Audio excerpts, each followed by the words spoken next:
A New Financial Paradigm. The Legacy of the Angels explains sacred venture investments, how they work, and why they are needed. Hi, I'm Mark Lawrence Donald Emerson. I'm the inventor of sacred venture investing, and I'm the chief angel. Here's a diagram of sacred venture investing. You can see a big ellipse here and three small yellow ellipses. Let's look at the one at the bottom, which is a sacred venture. A sacred venture is a large, long-term project needing capital for research, development, marketing, and/or operations. Now, the mechanism of sacred venture investments makes public investment offerings 100% legal without government permission. This is huge. It's a big deal, as I will explain in this video. All right, here's an outline of the video. The need for a new fundraising paradigm, a fundraising breakthrough, which is what sacred venture investing is, the legacy of the angels, angelic missions, and how sacred venture investing works. Okay, the need for a new fundraising paradigm. All right, now let's supposing that we're going to set up a lemonade stand out on the sidewalk and sell lemonade, okay? And we want to do it for a profit. Okay, now we need $10. We need $10 for lemons and sugar and cups. Okay, so we're going to raise that money somehow, okay? So supposing we post a flyer on a public bulletin board, and here is our flyer, and it's even yellow for lemonade. Okay, sweet and sour lemonade stock offering. 10 shares at $1 per share. Total of $10. Call, and there's a phone number.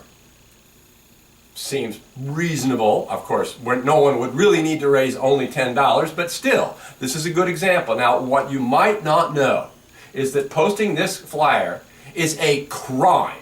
You can go to jail in all 50 states for putting this flyer up. Even if nobody calls and we sell no stock, it's still a crime. In California, the penalty is up to 1 year in jail and a $1 million fine, maximum fine.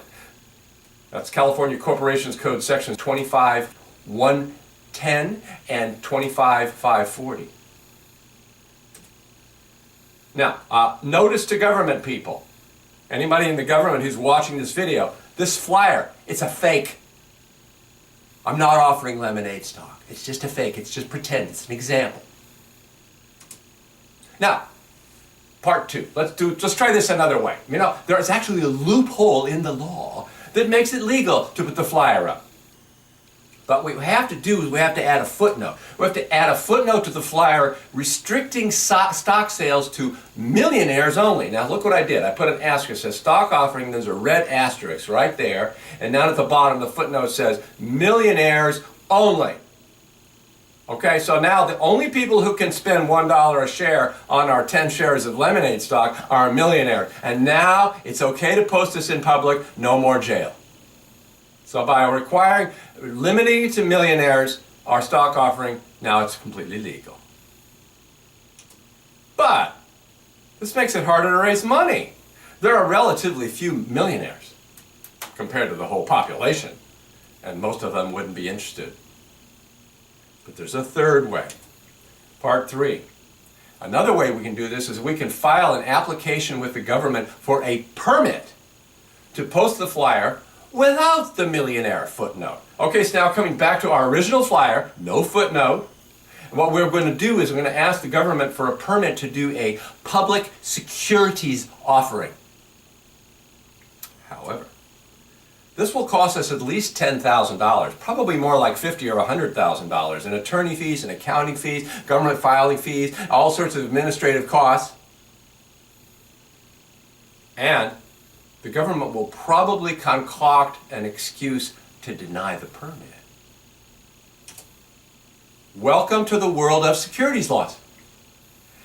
These laws regulate anything that's called a security. Our lemonade stock is a security. And there are many different kinds of securities.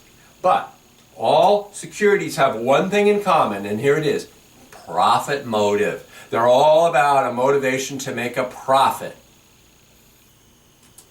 Securities laws are supposedly to protect investors. That's what everybody thinks. Well, the people who don't really know. But they don't protect investors from the big frauds like Enron.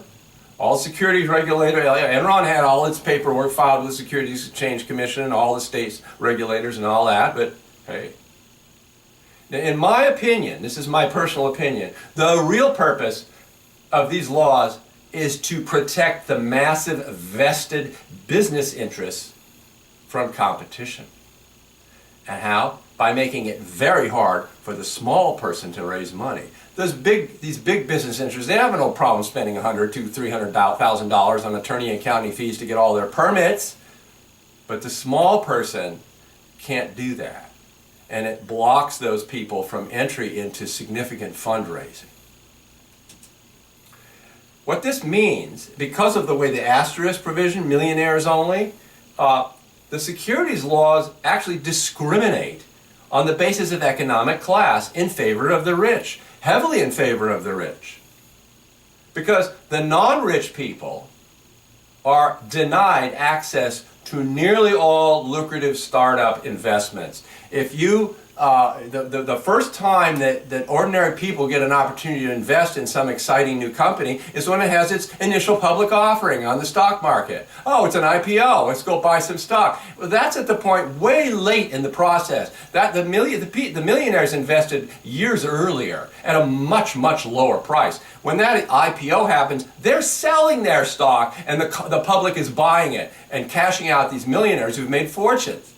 How do you get in at the beginning? You don't, because you're not allowed to find out about it, because the person who's running the business is not allowed to tell you about it, because the securities laws are discriminating, and this discrimination is unconstitutional. You don't get to know because you're not rich.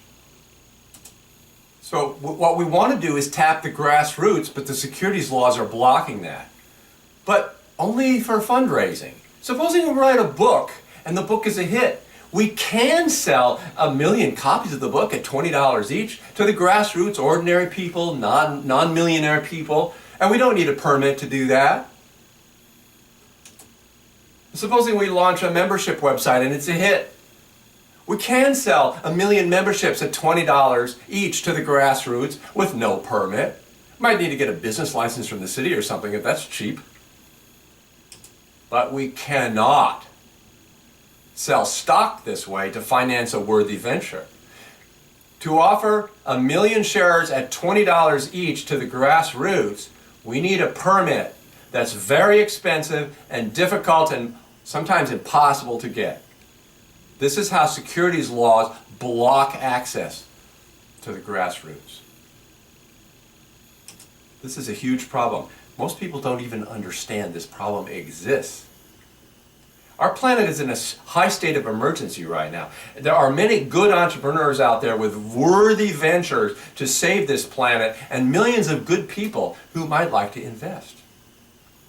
But the securities laws block entrepreneurs from connecting with grassroots investors, thereby blocking the needed fundraising. And so now there has been some success with crowdfunding technique, but the thing about crowdfunding technique is it doesn't allow any payment or return back to the investors because that would violate securities laws. Instead, you get a little quid pro quo, you get tickets or something like this, or some little free thing. But it's not true investment. It's basically just simply a donation, and you get a little thing back.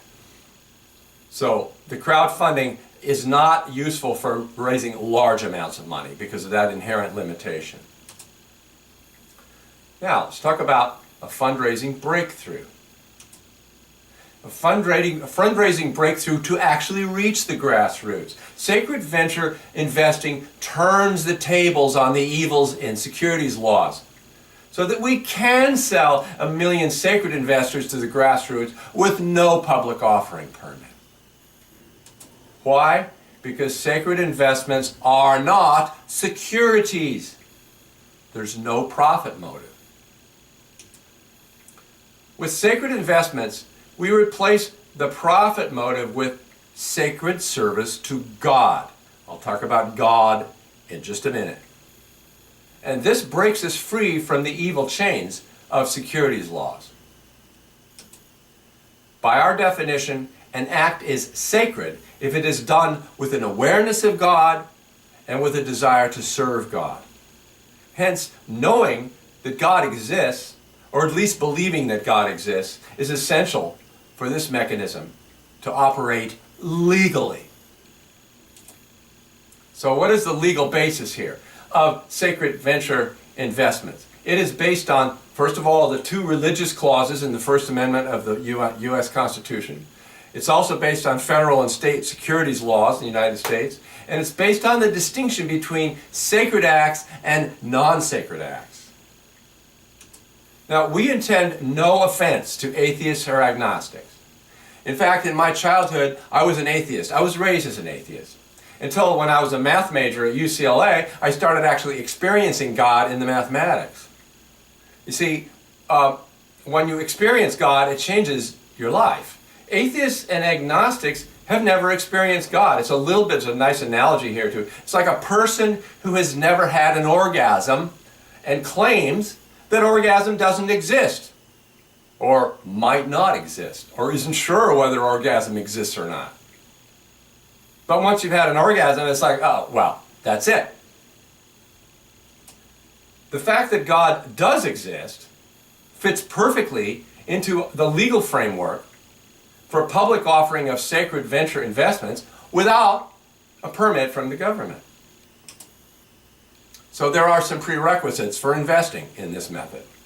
First of all, you need to know that God exists, or at least believe that God exists. Now, to help atheists and agnostics, we actually have a mathematical proof that a unique, self-causing, omnipotent God does exist. You can go to this website, thegproof.org, thegproof.org, and the proof is presented there in a set of 9 videos. Second prerequisite is a willingness to serve God on the basis of love, goodness, truth, peace, joy, caring, and generosity. The third requirement is a strong desire to reduce human suffering and to increase light and love in the world. Now, for that purpose, you need to have a project or a mission that you want to do for that purpose. That you personally, if you're going to invest in a sacred investment, you need to have something that you want to do that's your project, separate from what you're investing in. And you need to have the need for money to finance it. Investors must be committed to serving God on both ends of the investment. Money is invested into a sacred venture for the purpose of serving God, and then when that venture returns money back, investors must use that money to serve God. This keeps us out of the chains of securities laws. Now let's talk about the legacy of the angels. Currently, this planet is operating under a legacy of darkness, which is predominating here on the earth.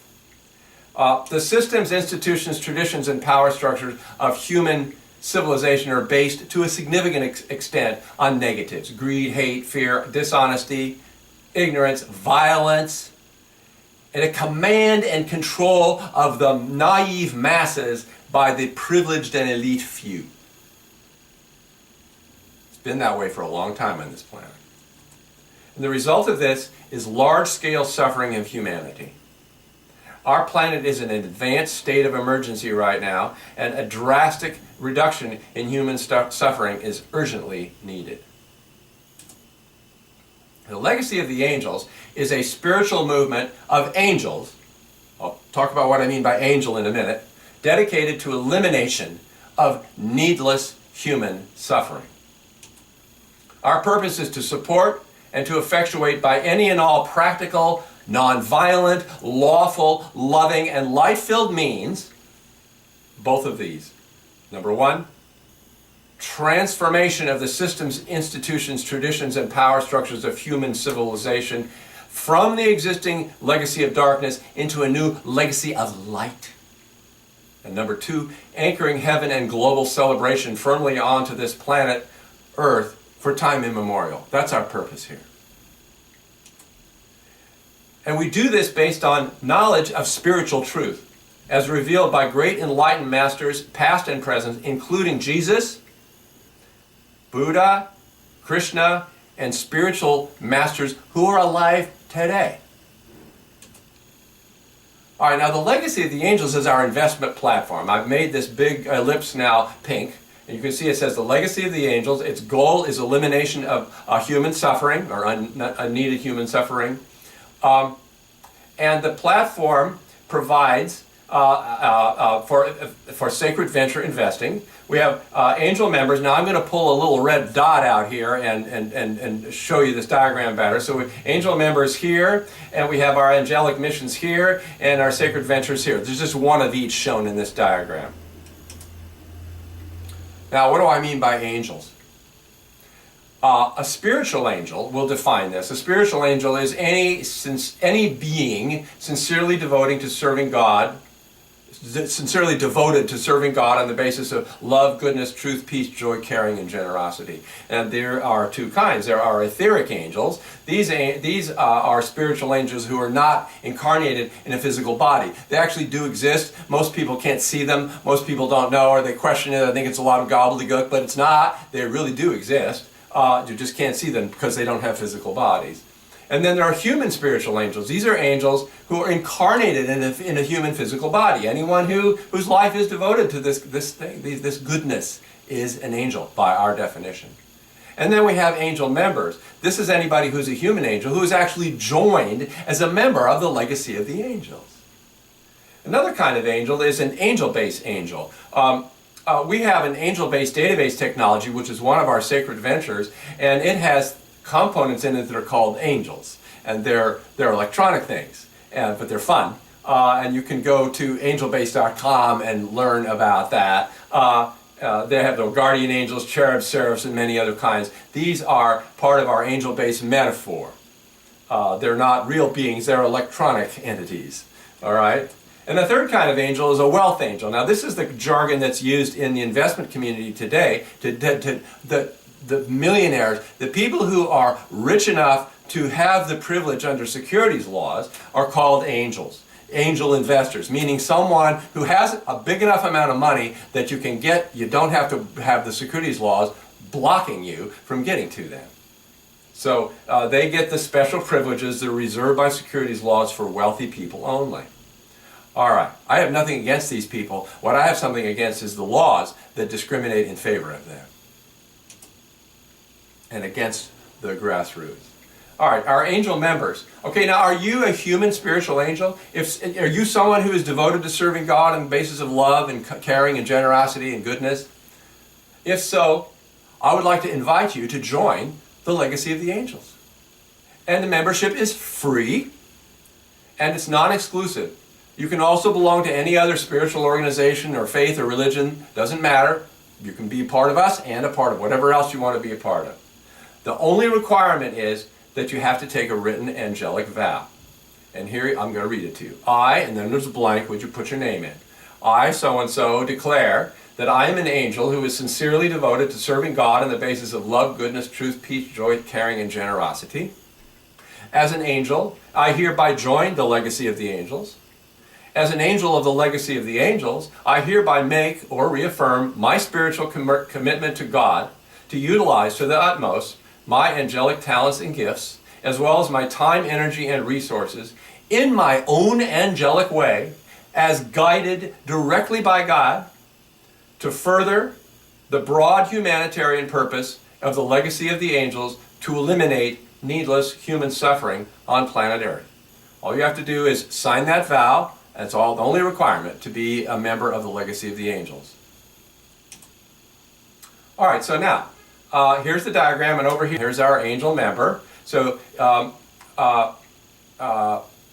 the sacred venture investing is restricted. You have to be a member of the Legacy of the Angels first. Any sacred investment offering is only to those people. So first you have to join, and then the offer becomes accessible to you. And as I said, the membership is free. Now, securities laws impose a wealth barrier. In other words, in order for the entrepreneur to reach an investor who is wealthy without having to be burdened by permits from the securities laws, then that person has to be wealthy. What we do is we replace that with a sacredness barrier. In other words, ordinary people who are not sacred, who are not angels, who do not live in love and goodness and service to God, they're ineligible.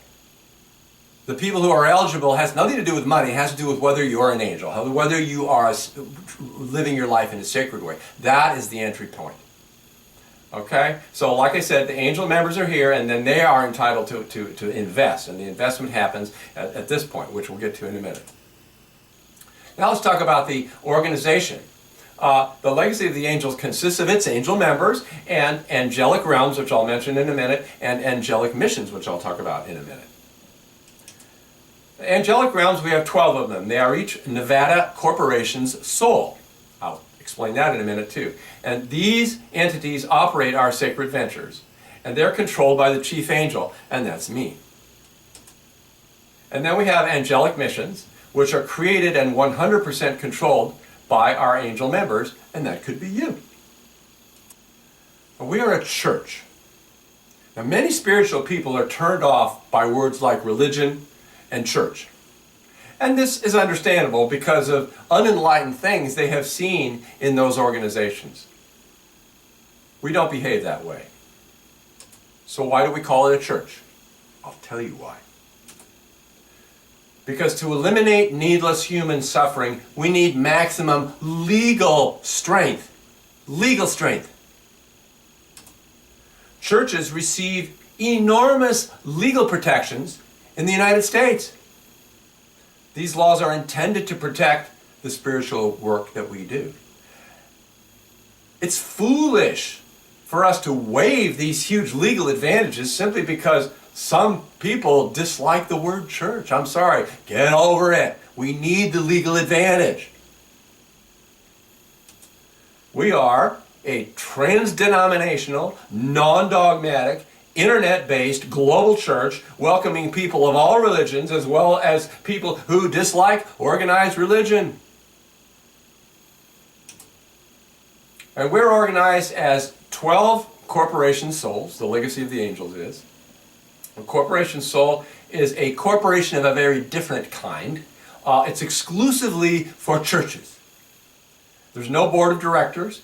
It's legally controlled by one sole officer. On most of them, that's me, but not all of them. That's why it's called a corporation soul. The Catholic and Mormon churches operate as corporation soul, as do some other churches. It's completely legal under state law in many states. We have 12 Nevada corporation souls. So each of these is a nonprofit church by Nevada law. That's NRS Chapter 84.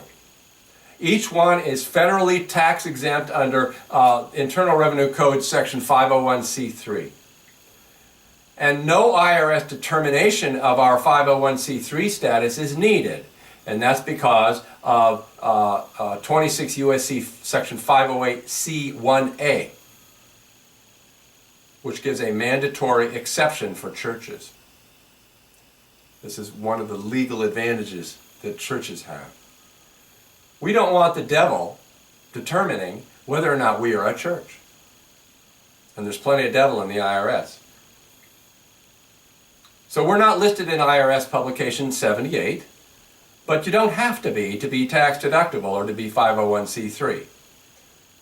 So donations are tax deductible under 26 U.S.C. Section 170, but we're just not listed as 501c3. All right, let's talk about angelic missions. Okay, so the angelic missions are over here, this pink circle over here. And the angelic missions are created by the angel members. See, we're using my red dot here. The angel member creates and 100% controls that angelic mission. And that could be you. If you're the angel member, you create and control your own angelic mission. And then you register with the legacy of the angels. As an angel member, you use your angelic mission to deliver your angelic gifts to the world, whatever they are. Maybe you already have. Do you already have an angelic mission? Or you're already busy using your life to do everything you can to deliver your gifts, whatever they are? And you can register your mission under the umbrella of the legacy of the angels. Your mission's purpose, in order to do that, your mission's purpose must somehow support our goal to eliminate needless human suffering. And you must operate your mission in a manner consistent with your angelic vow as an angel member. And registration is required in order to receive monetary returns from sacred investments. Your angelic mission can pay you a salary for your work. It can pay your expenses, including your living expenses, your rent, your travel expenses, anything that's associated with your angelic work. Here's some example angelic missions, 3 of them. These are fictitious. Peggy's spiritual artwork. Creates works of art designed to uplift people spiritually, create joy, and inspire their progress on the spiritual path. Displays artwork on a website, sells works of art, and develops custom works on request. Here's another one. Michael's Divine Touch Healing. Performs hands-on healing work for patients while teaching them to accelerate their spiritual growth. Researches spiritually uplifting healing modalities and publishes the results. All of this helps to reduce human suffering. Thompson's Sacred Organic Farms researches and produces high-yield organic non-GMO crops by treating plants and the earth as sacred. Teaches seminars to farmers and the food industry in these sacred methods. What is your angelic mission? What are you here to do? What is your divine appointment to serve humanity? How can you create a mission and channel your work, your purpose through that? Now let's talk about some legal matters in connection with angelic missions. These are the acceptable forms for an angelic mission. It can be an angel acting as a sole missionary, just all by yourself, that's fine. You don't have to take any legal step to do that. Or it could be a partnership of angels. You could have several other angel members and form a partnership. You can do that legally or just informally, it's up to you. You could have a nonprofit corporation, you could have a nonprofit association, you could have a charitable trust, or you could have a corporation sole. But you can't use a profitable corporation for this. Be creative in how you operate your angelic mission, but stay focused on sacredness of all activities. Everything I do is for God. Everything I do is to reduce human suffering. Everything I do is with love and with an intent of goodness. People who are running the world today do not live their life that way. And focused on reducing human suffering.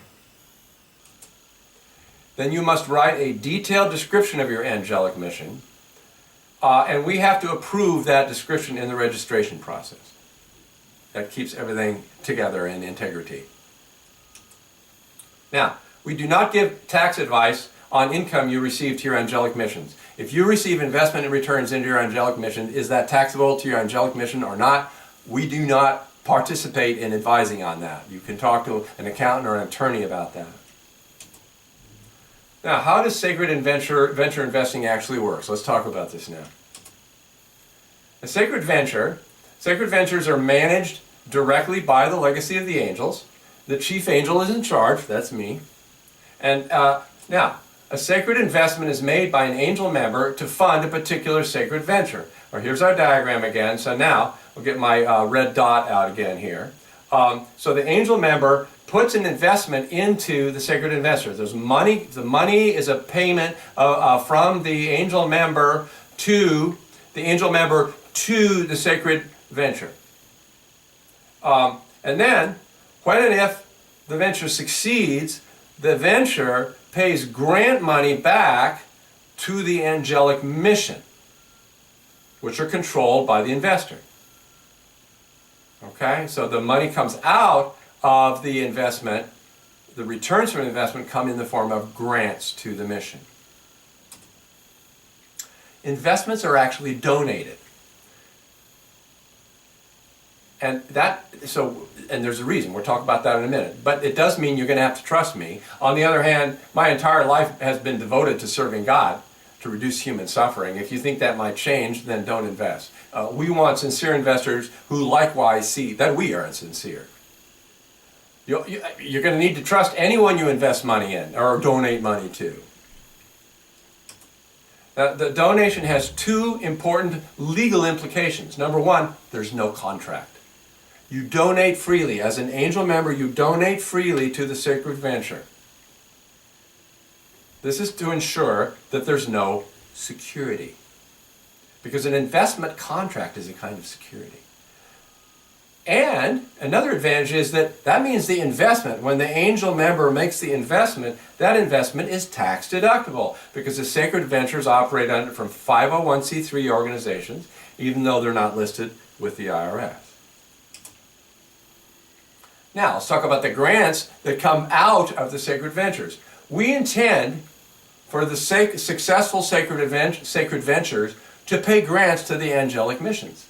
This is a huge part of our plan for eliminating needless human suffering because it activates the broader reach of the Legacy of the Angels. The Legacy of the Angels has some major projects it's working on as its Sacred Ventures, but then we have, in a much larger scale, under our umbrella, all these much smaller angelic missions, hopefully tens of thousands or even millions of them, each doing their part to help you reduce human suffering. And it's very important to us to fund those various missions because we want they're helping to achieve our overall goal. And so, in other words, what's happening is that this process of giving the grants, it takes the activity of the Sacred Ventures and extends that out to the angelic missions because that's how the grants flow. However, we are not required to pay grants. We don't have to. And this is to ensure that there's no security. There's no contract, no requirement that we pay grants. I'm telling you that's our intention. But it's not a promise. I'm not making you a legally binding promise by saying that. I'm just saying that's our intention. If and when a Sacred Venture succeeds, it can pay a portion of its cash surplus as grants. Now, what I'm envisioning is probably 50% of net revenues before grants would go out as grants, and the other 50% would be kept by the Sacred Venture to fund its own growth. And when the venture pays those grants out, those are expenses to the Sacred Venture.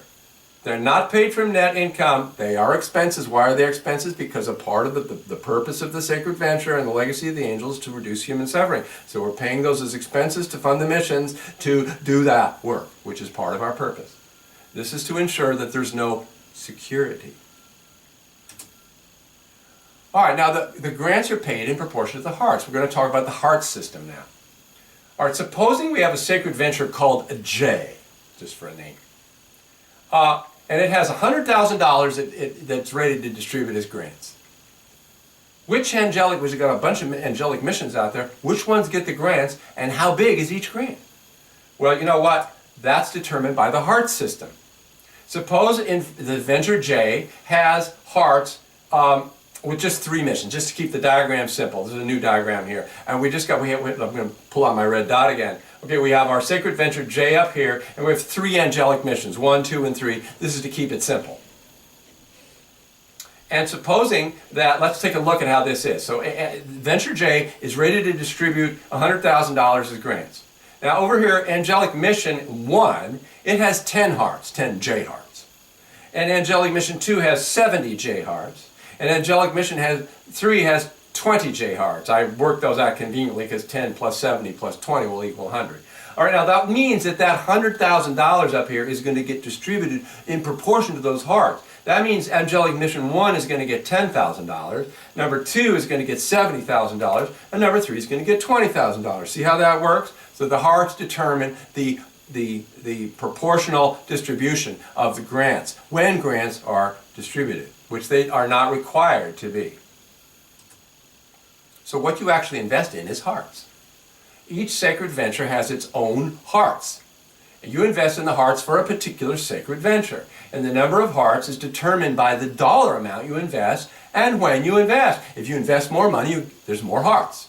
And if you invest earlier in the project's maturity, you're going to get more hearts. And then you designate an angelic mission for the hearts, probably your own, but you can. It's okay to designate someone else's angelic mission for the hearts. And then, as I said, the grants are paid, distributed to the missions in proportion to the hearts. Now, if your angelic mission has more hearts, then when you're going to get your mission is going to get a larger portion of the grant money. Hearts are not property. Hearts cannot be negotiated or transferred to a different angelic mission. Once you designate that angelic mission, they're stuck there. So you have to pick that carefully. After investing, you cannot sell your hearts. You cannot liquidate or cash out of your sacred investment. You just make that investment and it's there and it's going to receive grants as long as everything is going well, as long as we're successful in our sacred ventures and we continue to pay grants. That's how it works. And this is all to ensure that there is no security.